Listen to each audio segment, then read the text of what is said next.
好，我係 Jessie Cat， 歡迎收睇我嘅 channel。近日咧，我睇到一段新聞咧，又想同大家講下喎。呢單新聞咧係關於喺西澳洲一個咧，本來已經幾乎被人遺忘咗嘅大白象工程啦。呢個大白象工程其實完咗工已經有好幾年㗎啦。首先講一講題外話啦，我哋中文所講嘅大白象工程咧，人人都明白係乜嘢意思，但係其實英文都有同樣嘅講法㗎。呢段新聞上面咧，亦都 exactly 係用咗 white elephant 呢一個字嘅。至於呢個講法係中文有先定係英文有先，我就唔敢肯定啦。呢個大白象工程咧，其實就係當年 COVID 期間咧，政府起咗一個好大嘅隔離設施。原本嘅用意咧，係俾嗰啲嚟到西澳嘅人需要隔離14日用㗎。根據新聞上面所講，政府一共係用咗4億嚟起呢個隔離設施。但係咧，喺呢個工程起好咗之後咧，其實呢個隔離嘅措施咧已經俾人取消咗。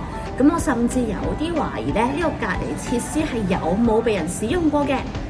換句話講，呢個使咗咁多錢嚟起，而且靚到好似度假屋咁嘅設施係完全浪費咗嘅。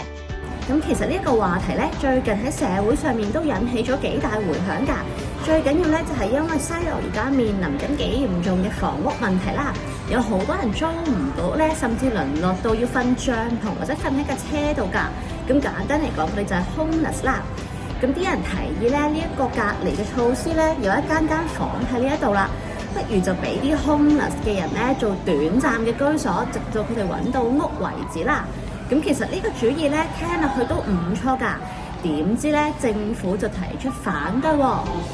房屋問題有待解決，而家有人提出咗一個現成嘅解決辦法，而政府要反對嘅原因咧就係咁樣嘅。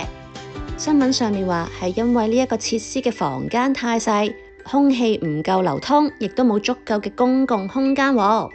咁其實我都絕對可以理解咧，點解有啲人講到有啲激動添㗎？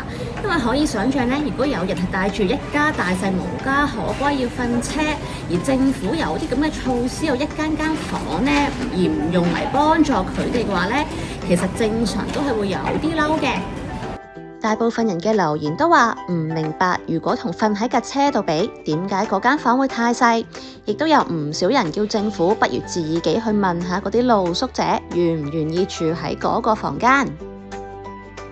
政府俾出嚟嘅原因咧，就係佢哋 assess 過呢一個 facility 之後咧，覺得係唔適合咧用嚟俾人短期或者長期居住嘅。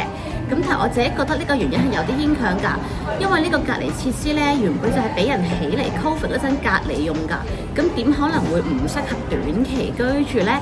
如果政府心目中咧另外有啲 plan 俾呢一個設施，所以佢唔想用嚟開放俾露宿者暫住嘅話咧，佢可能就要俾一個好啲嘅解釋出嚟啦。